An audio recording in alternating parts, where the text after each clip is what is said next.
welcome back to Headband Maven.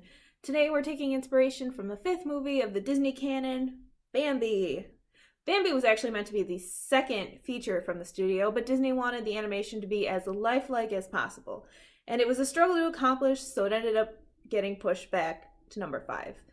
The story is based on a 1923 novel by Austro-Hungarian author Felix Salten called Bambi, A Life in the Woods, which obviously tells the story of a deer named Bambi as he grows up and learns all sorts of life lessons. Now, Disney obviously did make some changes to the original story because it was actually written as an adult story and was deemed too grim and somber for a Disney movie. As far as the movie itself goes, Disney wanting to make Bambi as realistic as possible actually didn't sit very well with the public at the time because they'd grown accustomed to Disney's more fantastical approach to storytelling.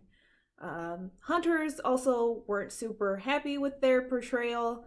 And of course, everyone was upset about Bambi's mom dying, including Disney's own daughter. So getting into the story, Bambi opens with all the forest animals rushing to the thicket to see the new prince having been born. Apparently, in the original novel, princes are just what all of the male deer are referred to as, but in the movie, only Bambi and his dad are referred to as princes, so I don't know. Anyway, Bambi begins exploring the forest around him, asking questions, meeting different animals, notably Thumper the rabbit, Flower the skunk, and Faline, another fawn. One day, Bambi and his mother are out in the meadow with all the other deer when man appears in the woods, but thanks to the great prince sounding the alarm, all the animals get away safely. That, my friends, is called foreshadowing. We then go through winter, which is initially fascinating to Bambi, but eventually it just becomes long and never ending, like... Winter sure is long, isn't it? I feel that. I'm an upper Midwestern girl. I love winter, I love snow, but by the time you hit like March, it's like, okay, we've had enough, let's move on. As new spring grass begins to poke through, Bambi and his mom wind up again in the crosshairs of man. During their escape, his mother is shot. Like I said, foreshadowing. The great prince takes pity on him and reveals that he is in fact Bambi's father and takes care of him in his mother's absence. We fast forward some time and we find Bambi has grown into a young stag, friend owl, who was seen earlier losing his mind over all the lovey-dovey bullshit going on in the forest around him. Hey! Hey! Stop that racket! Scat! Shoo! Shoo! I totally get. I would be the exact same way. Warns Bambi and Thumper and Flower about the dangers of becoming Twitter-pated. They scoff at his warning, like, well, it's not gonna happen to me. Me neither. Me neither. well, never say never. About 5 minutes later, all three of them fall head over heels for some girl. Bambi ends up falling for Faline. Later, Bambi is awakened by the smell of smoke, as man has returned to the forest, and this time, he's brought friends. Meanwhile, at the hunters' camp, their fire begins to spread, starting a wildfire that engulfs the forest, while the animals flee to safety. The following year, Faline ends up giving birth to twins, and we see Bambi has taken the position as the great prince. Alright, unpopular opinion time. What happened to Dumbo's mom was way sadder than what happened to Bambi's mom. There, I said it.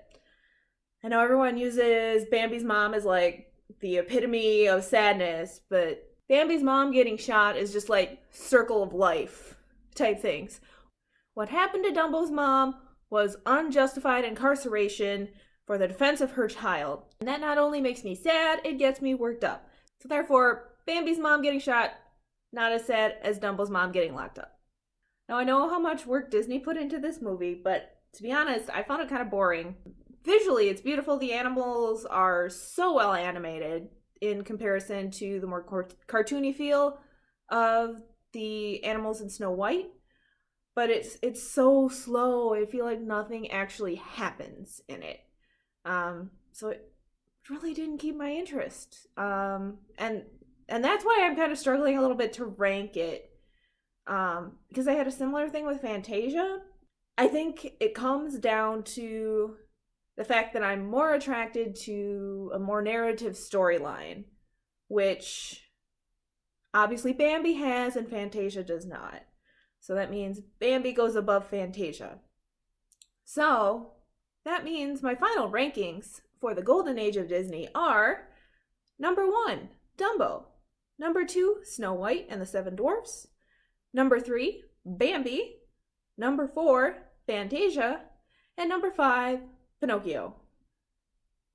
All right, so now that we got that out of the way, it's time for the reason we're here, to see the headband inspired by Bambi. So the first thing you're probably going to think when you see it is that, how is that Bambi? Like, you look at this and this is not Bambi. Well, that's because I took the inspiration from the character Flower, the little skunk that is Bambi's friend. So yeah, you can see I got a little flower here. So this is, I took some black and white fabric, sewed them in together in strips and wrapped it around. And then I found a tutorial on how to make fabric flowers. I will post that down below. And so I made, obviously, a black and white flower because, you know, flower was among the flowers. And then just attach that to the side. The one thing that I will say about this that I'm not super happy with is that I probably should have made the white stripe a little thinner, because by the time you get to the end, you know, there's not much black left. I've actually already worn this out of the house because I think it's really cute. But we'll go ahead and put it on now. All right, there we go. And initially when I glued this on, I was worried that I had it like glued in like an awkward position, but it actually looks really good. So here we are at the end of the golden age of Disney. I've enjoyed it so far. I hope you guys have enjoyed it so far. If you haven't seen my other videos, you can find the playlist for them on my channel. So now that we've reached the end of this era, I'm probably going to take a little time between now and the next one, which would be the package film, or like the wartime Disney era, just to take a little bit of a break. But I do have more content coming. I've got some ideas for some tutorials, some one-off content, taking inspiration from like individual movies. So stay tuned for that. I'm not going away, I don't think. So thanks again so much for watching, and I'll see you next time.